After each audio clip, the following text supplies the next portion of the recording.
সুপ্রিয় দর্শক, স্বাগত সবাইকে এই আমাদের নিয়মিত শো এই সময়। আমি জহিরুল আলম আপনাদের সঙ্গে আছি। এ সপ্তাহের গোড়াতেই একাদশ সংসদ নির্বাচনকে সামনে রেখে রোডম্যাপ বা একটি কর্মপরিকল্পনা আনুষ্ঠানিকভাবে বই আকারে প্রকাশ করেছে নির্বাচন কমিশন। প্রতিক্রিয়া পাল্টা প্রতিক্রিয়া প্রতিদিনই আসছে এবং নির্বাচন যেহেতু গুরুত্বপূর্ণ নির্বাচন, একাদশ সংসদ নির্বাচন, তাই প্রতিক্রিয়াটা আসাটাই স্বাভাবিক। যেমন মির্জা ফখরুল ইসলাম, বিএনপির মহাসচিব, তিনি বলছেন যে পরিবেশ তৈরি না হলে বা নির্বাচনকালীন সহায়ক সরকারের বিষয়টি সুরাহা না করে নির্বাচনী রোডম্যাপ কোনো কাজে আসবে না বা রাজনৈতিক সংকটের কোনো সমাধান হবে না। তার ভাষায় যে নির্বাচনের যে রোড ম্যাপের কথা বলা হচ্ছে, সেই রোডটি খানাখন্দে ভরা।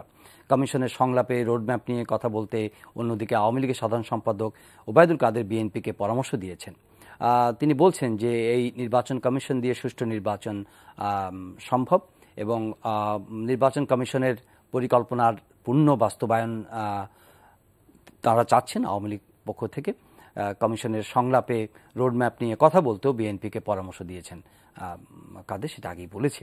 এর আগে প্রধান নির্বাচন commissioner K M Nurul Huda যখন আনুষ্ঠানিকভাবে এটা প্রকাশ করছিলেন রোডম্যাপটি, তাকে বিভিন্ন প্রশ্ন করা হয়েছিল। সে কোনো এক প্রশ্নের জবাবে তিনি বলেছেন যে সরকার কখন কোন দলকে সভা সমাবেশ করতে দেবে বা বাধা দেবে অথবা অনুমতি দেবে সেটা দেখার বিষয় নির্বাচন কমিশনের নেই।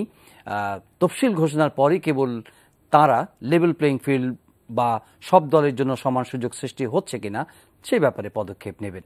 এ নিয়ে নানা বক্তব্য আছে। শুরুতে দুই অতিথির সঙ্গে আজ পরিচিত হব, তারপরে আলোচনা রয়েছেন শারমিন মুর্শিদ, ব্রতির প্রধান নির্বাহী, রয়েছেন জনাব সোহরাব হাসান, যুগ্ম সম্পাদক প্রথম আলো। জনাব সোহরাব হাসান, আপনার কাছ থেকে শুরু করতে চাই। আপনি এর মধ্যে লিখিয়েছেন যে প্রধান নির্বাচন কমিশনার ভুল বার্তা দিয়েছেন। ওনার যে বক্তব্য আমি শেষে উল্লেখ করলাম যে নির্বাচন লেভেল প্লেইং ফিল্ড তৈরি করার ব্যাপারে, কিন্তু উনি তো বলছেন যে সার্বিকভাবে দেশে জাতীয় নির্বাচনে একটা অনুকূল আবহ সৃষ্টি হয়েছে। নির্বাচনের এখনো বেশ কয়েক মাস বা অনেক মাস বাকি, 1.5 বছরের মতো বাকি আছে বা তার কিছু কম সময়। তো অনুকূল আবহ তৈরি হয়েছে, আপনি কি মনে করেন? ধন্যবাদ। প্রধান নির্বাচন কমিশনারের এই বক্তব্যে অনুকূল আবহাওয়া তৈরি হয়েছে এবং সভা সমাবেশ করতে দেবে কি দেবে না এ ব্যাপারে তার কোনো বক্তব্য নাই। পুরো বিষয়টি কিন্তু স্ববিরোধী, পরস্পর বিরোধী। নির্বাচনের অনুকূল আবহাওয়া মানেই হচ্ছে একটা সুস্থ স্বাভাবিক পরিবেশ যেখানে সব দল কথা বলতে পারবে। সভা সমাবেশ এমন হতে পারে যে নির্বাচন নিয়ে কেউ সমাবেশই করলো না, তারা সবাই উন্নত দেশগুলোতে যেমন টেলিভিশনে একসঙ্গে তারা কথা বলেন, সেরকম হতে পারে।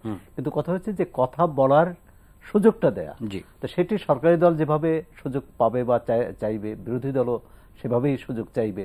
বা একজন স্বতন্ত্র প্রার্থী, একজন নাগরিক হিসেবে একজন নাগরিক যদি প্রার্থী হতে চান, তাকেও সেই সুযোগ দিতে হবে। এখন প্রধান নির্বাচন কমিশনকে বুঝতে হবে যে একটি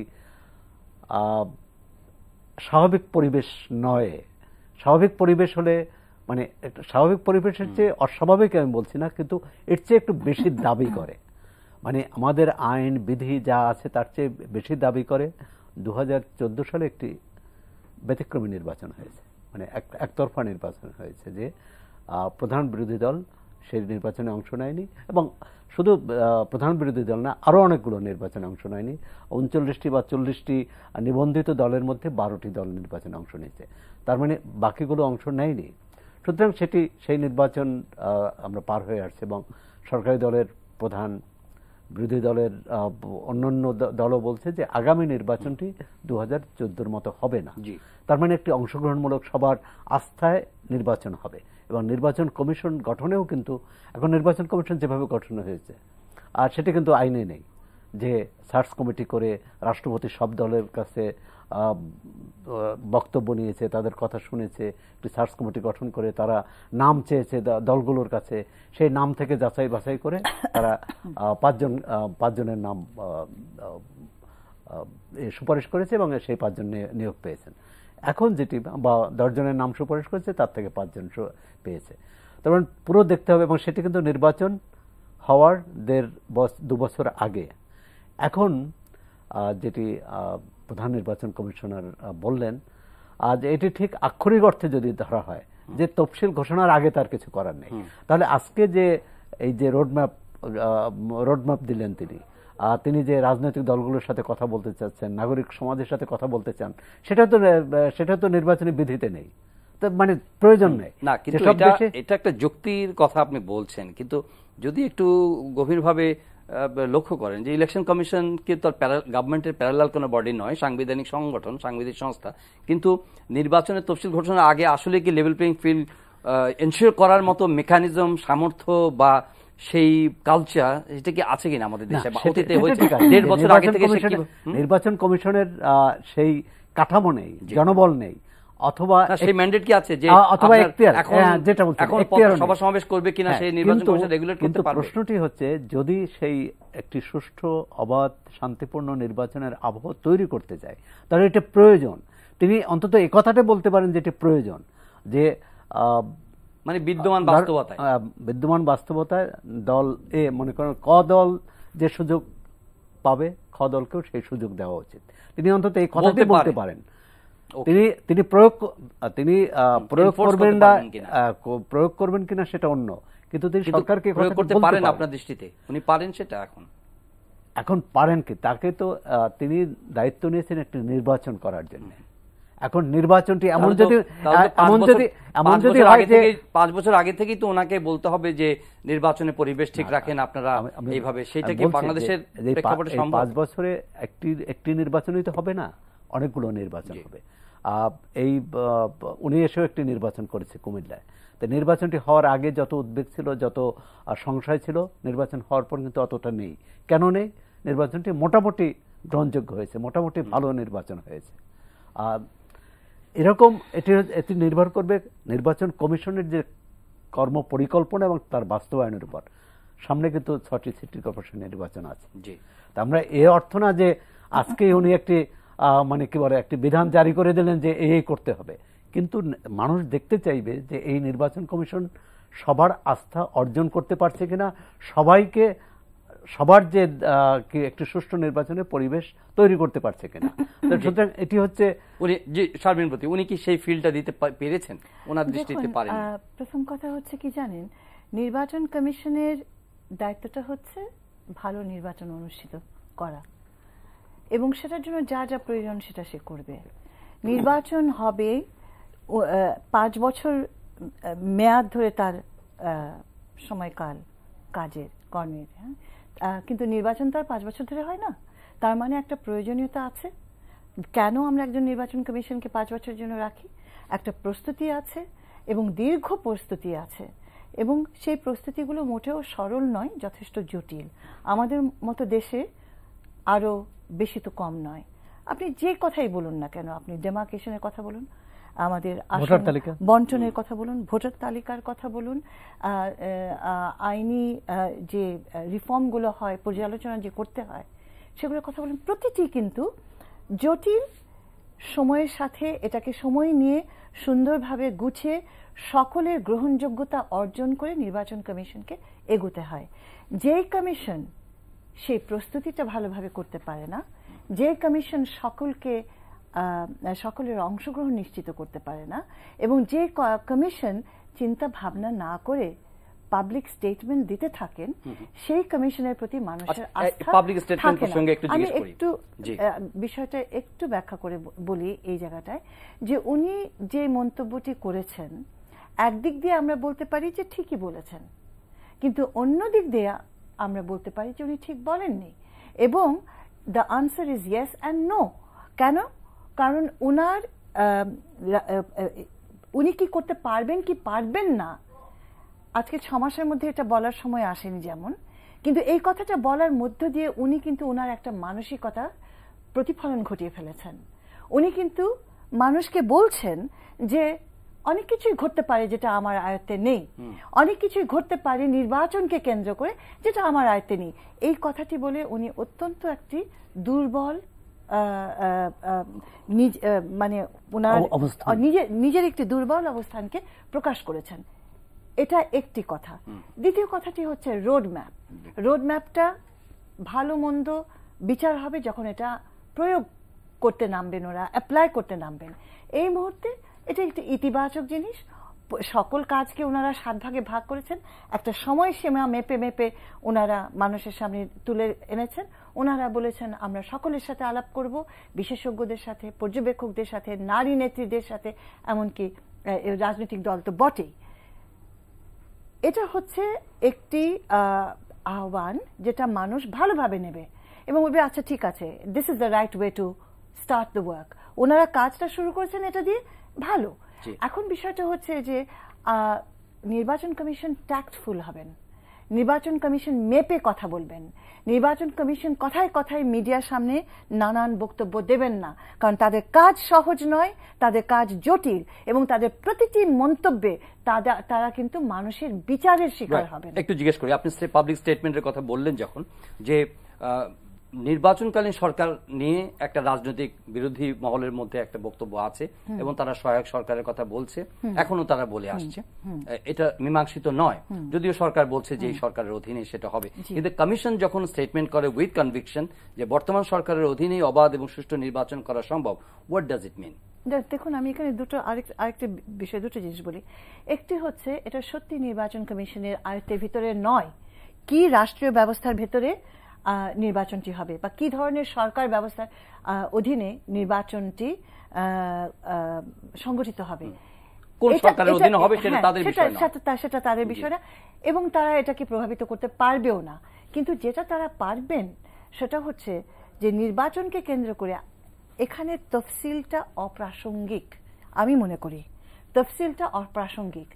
নির্বাচনকে কেন্দ্র করে যে কাজটি হয় না কেন, রাজনৈতিক দলগুলোর আচার আচরণ নির্বাচন কমিশনের বিষয়, রাজনৈতিক দলগুলো কি অবস্থান নিচ্ছে, কি অসহিষ্ণু আচরণ করছে, অন্য দলগুলো বিরোধিতা করছে, সেটা নির্বাচন কমিশনের ওয়াকিবহাল হওয়া উচিত এবং এটা তার বিষয়। এবং আপনি যে কথাটা বলছেন যে তারা যখন একটা আমরা তো অত্যন্ত একটি কি বলবো দলীয় একটি পরিবেশের ভেতরে বাস করি, তো সেই কারণে নির্বাচন কমিশন যখন বলে ঘনিষ্ঠতা প্রকাশ পাচ্ছে না, শুনুন আমি ওই জায়গাটা থেকে যেটা বলতে, নিরপেক্ষতা নিয়ে কেউ প্রশ্ন তুলতে পারে কিনা যে কোন সরকারের অধীনে হবে আমি জানি না, এটা আমার বিষয় নয়, এটা একটা স্টেটমেন্ট। এটা একটা পাল্টা আর্গুমেন্ট দিতে পারি, সেটা হচ্ছে তাদের পক্ষে আমি একটা পাল্টা আর্গুমেন্ট দিতে পারি, সেটা হচ্ছে যে নির্বাচনটি একটি নর্মাল গভর্নমেন্টের অধীনেই হওয়া উচিত এবং সেখানে তার অধীনেই একটি ভালো নির্বাচন সম্ভব এবং একটি যোগ্য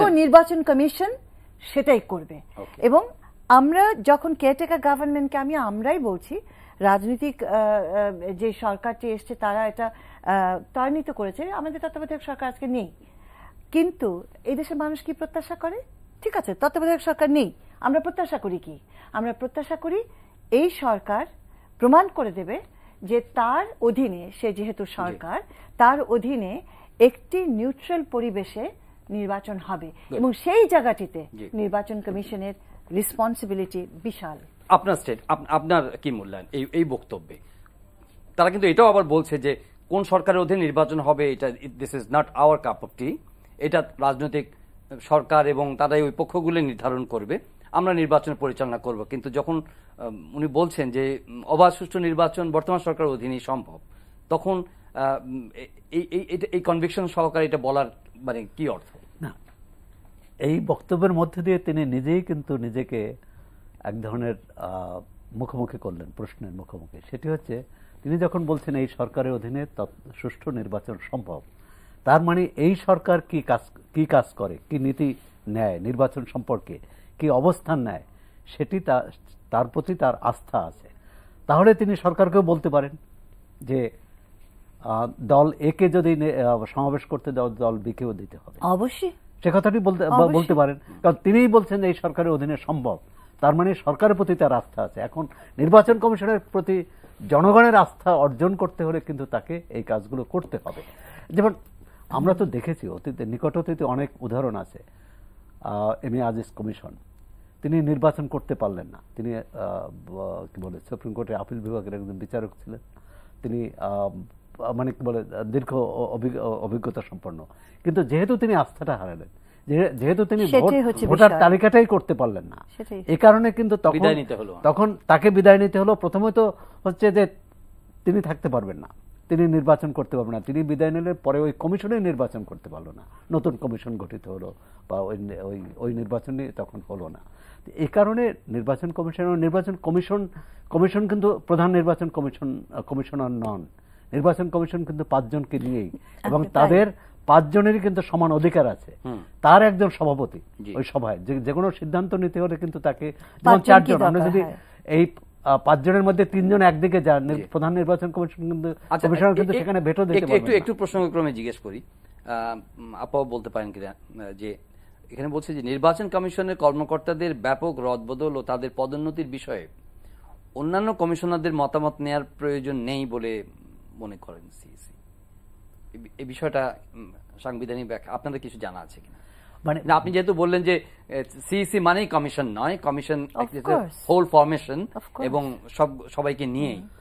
আসলে এটা কিন্তু জনগণকে নিয়ে কাজ করে এই কমিশন। আইনে যদি থেকেও থাকে সেটা সংশোধন হওয়া উচিত, কারণ জনগণের আস্থা অর্জনে কিন্তু তারা যদি একটু সুষ্ঠু নির্বাচন করতে হয়, জনগণের আস্থার অর্জন করতে পারবে। আর আমি কিন্তু এ কথাও বলেছি, জনগণ কিন্তু রাজনীতিকদের ক্ষমা করে দেয়, রাজনীতিকরা ভুল করলে আবার তাদের নির্বাচিত করে, কিন্তু কোনো নির্বাচন কমিশন বা কোনো সাংবিধানিক প্রতিষ্ঠান যদি তার দায়িত্ব পালনে ব্যর্থ হয় তাকে কিন্তু কখনো ক্ষমা করে না। আর একটা ব্যাপার হচ্ছে যে সংবিধানে এটা তো স্পষ্ট, তাদের ইকুয়াল পজিশনটা তো স্পষ্ট। সেটার ভেতরে যে এই যে একজন সভাপতিত্ব করবেন, আমার এটার ইন্টারপ্রিটেশনটা কি, এটার অ্যাপ্লিকেশন এবং ইন্টারপ্রিটেশনটা কি? একজন নির্বাচন কমিশন যদি তার পুরো টিমকে নিয়ে সিদ্ধান্ত না নেন, that's more beautiful, that's more logical. Not only more beautiful, it is more effective. তাহলে how does this election commission plan to sit with all the political parties and come to a decision? It's not possible. এটা একটা মানসিকতার বিষয়, এবং সবাই মিলে করবে। হ্যাঁ, এবং যাই দেখুন, আমি একটা জিনিস বলেছি প্রথমেই, আমি আবার বলতে চাই, আমরা বড্ড বেশি কথা বলি। কথাটা যদি আমরা একটু সংযত হই, তাহলে আমরা আস্থার জায়গাটা আরো বেশি তৈরি করতে পারি। এবং যখন কথাগুলো বেশি বলে ফেলি, তখন কিন্তু ভুল কথাগুলো বলি, ভুল মেসেজেস গুলো দিই। তো নির্বাচন কমিশন কয়েকটা কথা যেটা বলেছেন বলে একটা কন্ট্রোভার্সি তৈরি করে ফেলেছেন, সেটার ব্যাপারে আমার কথা হচ্ছে যে নির্বাচন কমিশন গভর্নমেন্টকে পরামর্শ দেবে।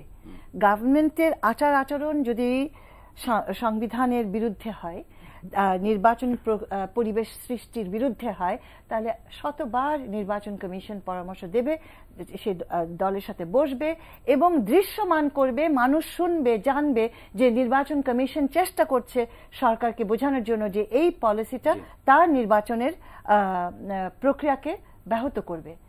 মানুষ আপনি পারছেন না সেটা মেনে নেবে যদি আপনার চেষ্টাটা তারা দেখে, জেনুইননেস, আন্তরিক।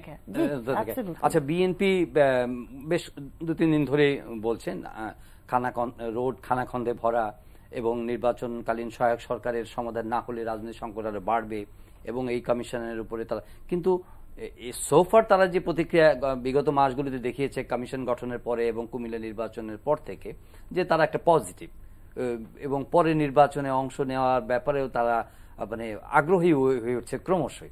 কিন্তু এখন এই রোড ম্যাপের পরে এসব বক্তব্য কি অনলি পলিটিক্যাল রেটরিক, নাকি তাদের ভিন্ন কোনো চিন্তা আসতেও পারে? না, প্রথমত হচ্ছে তারা তো সরকারের অংশ নয়, সরকারি যে কাঠামো তার বাইরে, সুতরাং তারা এক ধরনের দুর্বল অবস্থানে। সুতরাং তারা চাইবে যে নির্বাচন কমিশনকে আমরা যদি বলি একটি মধ্যবর্তী অবস্থানে থাকবে, সেখানে তারা একটা চাপ রাখার চেষ্টা করবে, কারণ সরকারের যে কাঠামোর মধ্যে তাদের যে চাপ থাকে তার বিপরীতে। এখন এটি যদি আমরা এর আগেও দেখেছি, যখন আওয়ামী লীগ ক্ষমতায় ছিল বিএনপি যেমন করেছে, আবার বিএনপি ক্ষমতায় থাকলে আওয়ামী লীগ কিন্তু ক্রমাগত চাপ দিয়েছে। এখন এই চাপটার মানুষ কিন্তু বুঝে নেবে যে কোনটা চাপটা সত্যিকারভাবে চাপ বা ন্যায্য চাপ আর কোনটা ন্যায্য নয়। এখন যদি যেমন এর আগে হয়েছে, বিএনপি বলছে এই নির্বাচন কমিশন প্রতি আস্থায় নেই, বিগত নির্বাচন কমিশন, আবার সেই নির্বাচন কমিশনের অধীনে কিন্তু অন্য নির্বাচন করেছে এবং 5 সিটি কর্পোরেশন নির্বাচনে তারা জয়ী হয়েছে। সুতরাং এখানেও কিন্তু রাজনীতিকদের দায়িত্বশীল হওয়ার কথা আছে। আমি বিরোধী দলে থাকবো বলে যা খুশি বলবো সেটা যেমন হয় না, আবার সরকারের থেকে যা খুশি করবো সেটাও করা যায় না। নির্বাচনটা করবে রাজনৈতিক দলগুলোই, জনগণের তারা পরীক্ষা নেবে, তারা আস্থা নেবে যে জনগণের তাদের প্রতি আস্থা আছে কিনা। নির্বাচন কমিশন এখানে একটি ব্যবস্থাপকের দায়িত্ব পালন করে মাত্র। এই ক্ষেত্রে আমরা আবার নির্বাচন কমিশন খুব বেশি অভিযুক্ত করি। কোনো রাজনৈতিক দল যদি না চায় যে নির্বাচন সুষ্ঠু হবে, নির্বাচন কমিশনের পক্ষে সম্ভব না। আবার রাজনৈতিক নেতৃত্ব যদি চায় যে নির্বাচন আমরা একটা সুষ্ঠু নির্বাচন করব, তাহলে নির্বাচন কমিশন ছাড়াও নির্বাচন করা যায়। 1954 সালে কিন্তু নির্বাচন কমিশন ছিল না। 1970 সালে যে নির্বাচন কমিশন ছিল একটি সামরিক সরকারের অধীনে, এবং পাকিস্তানি সামরিক সরকারের অধীনে নির্বাচন কমিশন কাজ করেছে। তারপর তো হয়েছে, অর্থাৎ মানুষ তখন তার স্বাধীন মতো তার রায় দিতে পেরেছে। এইরকম একটা পরিবেশ চাই আমরা। 4টি নির্বাচন নিয়ে যতই কথা হোক, 91, 96, 12ই জুন এবং 2001-8, মোটামুটি বাংলাদেশের যে ইতিহাসে ভালো নির্বাচন, মোটামুটি ভালো নির্বাচন বিদেশি পর্যবেক্ষকরা বলছেন, দেশি পর্যবেক্ষকরা বলছেন, এবং বিরোধী দলও কিন্তু শেষমেশ মেনে নিতে হয়েছে, শেষমেশ মেনে নিয়েছে। সুতরাং এটাই হচ্ছে সমস্যা, হচ্ছে শুধু নির্বাচন না। আমরা আসলে যেটা নির্বাচন কমিশন বা 3 মাসের নির্বাচন নিয়ে যত আলোচনা করি, এর পিছনে কিন্তু 4 বছর 9 মাসের ঘটনাগুলোই কিন্তু বেশি দায়ী, অনেক বেশি। একটা বিষয় যে আমরা কি এটা মনে করি যে নির্বাচন কমিশন যখন বক্তব্য দিবে তখন সরকারের তার নিরপেক্ষতা প্রমাণের জন্য সরকার বিরোধী অবস্থান বা সরকারের সঙ্গে মানে সরকার সম্পর্কে কঠিন মন্তব্য করে তার নিরপেক্ষতা প্রমাণ করবে, নাকি এক ধরনের ওয়ার্কিং রিলেশনস তৈরি করে কাজটা সুষ্ঠুভাবে পরিচালনা করার মেসেজটা দিবে?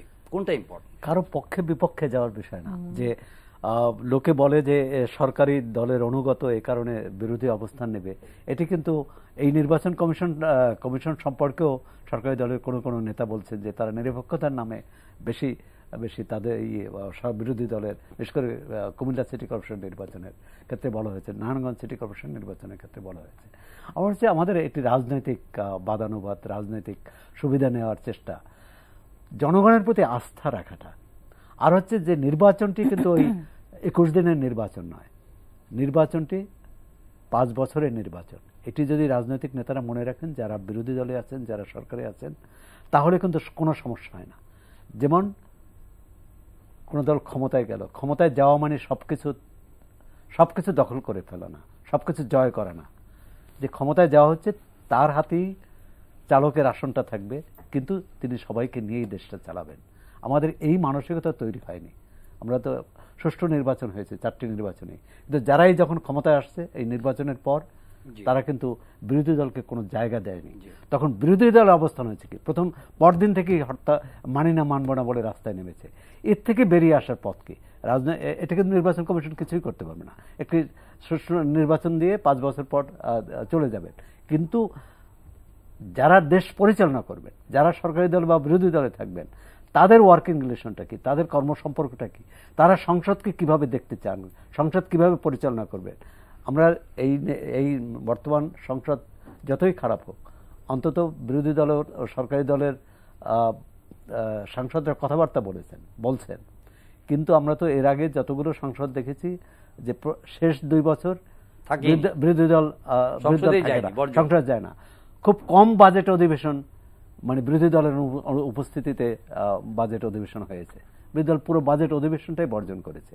মানে এভাবে তো এবারে সংসদে অর্থমন্ত্রীর ব্যাপক সমালোচনাও করেছে বিরোধী দল, এবং সেই হিসাবে এভাবে তো গণতন্ত্র হতে পারে। মানে ভাইব্রেন্ট বিরোধী দল সংসদে আছে, এটা দেখানোর চেষ্টা দলে তো খুব না, সেটা ভালো যে, এবং এটি হচ্ছে যে এটার আবার অন্য কারণ, সামনে নির্বাচন, অর্থাৎ যে সরকারি দলের সাংসদরা জনগণের কার্যকর সংসদের চেয়ে জনগণের পক্ষের, জনগণের কোনো কষ্ট না হয় সেটি তারা সে ব্যাপারে যে তারা খুব মানে উদ্বিগ্ন, আর সেই বিষয়টি বোঝানো, এটি তো ভালোই। এবং শেষ পর্যন্ত তো সরকার সেই ভ্যাট আইন বাস্তবায়ন করতে পারেনি। তারপর সঞ্চয়পত্রের উপর যে করার কথা ছিল সেটাও করতে পারেনি। তা অনেক ক্ষেত্রে মানে সরকারের পিছিয়ে আসাটা কিন্তু সবসময় খারাপ না, যদি জনগণের স্বার্থে হয়, জনগণের কল্যাণে হয়। কিন্তু যে বিষয়টা হচ্ছে যে আমি কি সবাইকে নিয়ে দেশটা চালাবো না এককভাবে চালাবো? আপনি বলছিলেন যে আপনি একমত নন এই না, বিষয়ে। ওই একটা উপমা মাত্র, এটা ঠিক নির্বাচন নিয়ে কথা নয়। যে বাজেটের যে সমালোচনাটা হয়েছে, হ্যাঁ ট্যাক্সের ব্যাপারে সমালোচনা উঠতে পারে, আসতে পারে, কিন্তু আমাদের ওখানেও একটা বিষয় আছে যে আমাদের পার্লামেন্টে যে ভাষায় সমালোচনা করা হয়, সত্যি কি জনগণের স্বার্থ মাথায় রেখে এই দলের লোকগুলো বলেছে তা নয়। তারা তাদের অত্যন্ত স্বার্থপর একটা নিজস্ব জায়গা থেকে তার নিজের কনস্টিটিউয়েন্সির কথা ভেবে তারা এই কথাগুলো বলেছে। জনগণ এই ব্যাপারগুলো বুঝে যায়? অবশ্যই বোঝে। আমরা যদি বুঝতে পারি, জনগণ কেন বুঝতে পারবে না? আর দ্বিতীয় কথা হচ্ছে যে ভ্যাট ট্যাক্স কমাবে বাড়বে সেটা আর্গুমেন্টটা আলাদাও যদি রাখে, আমি যদি জাস্ট ধরনটার কথা বলি, যেভাবে আমরা সমালোচনাগুলো করি, রাজনৈতিক দলগুলোর জনপ্রিয়তা 5 বছর ধরে তারা ক্ষমতায় থাকে, তারা ভালো কাজ করে মানুষের মন জয় করবে, সেটা না করে শেষ মুহূর্তে ট্যাক্সের ইস্যুটা ইজ ইম্পর্টেন্ট, আমি এটা ছোট করছি না, কিন্তু আমি বলতে চাচ্ছি যে তারা ভাষা কি ব্যবহার করেছিলেন, কি ভাষায় তারা সেই সমালোচনাগুলো করেছিলেন, এটা কি পার্লামেন্টারিয়ান ভাষা? আচ্ছা, এই কি বলে, একজন প্রবীণ সিনিয়র একজন পলিটিশিয়ান, তাকে তারা রীতিমতো আক্রমণ করে কথাবার্তাগুলো বলেছে। এটা কিন্তু আমাদের পলিটিক্যাল সভ্যতার বিষয়টা বারবার সামনে আনে। এবং আমি মনে করি যে তারা যে খুব পপুলার একটা কাজ করেছে তা না। হ্যাঁ, মানুষ খুশি হয়েছে যে ট্যাক্সটা শেষ পর্যন্ত ভ্যাটটা কিন্তু একটা জিনিস মনে রাখতে হবে যে যখন আমাদের অর্থমন্ত্রী এটা পেশ করলেন, তিনি একক তার নিজের ভাবনা থেকে করেননি। ক্যাবিনেট বসেছে, টিম বসেছে, মন্ত্রীরা বসেছেন, প্রধানমন্ত্রী বসেছেন, এককভাবে এই মানুষটিকে যখন ওভাবে আক্রমণ করা হচ্ছিল, আমার একটাই শুধু প্রশ্ন মনে হয়েছে। নির্বাচন পর্যবেক্ষণ করেন, অর্থাৎ রাজনীতিকদেরও পর্যবেক্ষণ করেন, রাজনীতিরও পর্যবেক্ষণ করেন।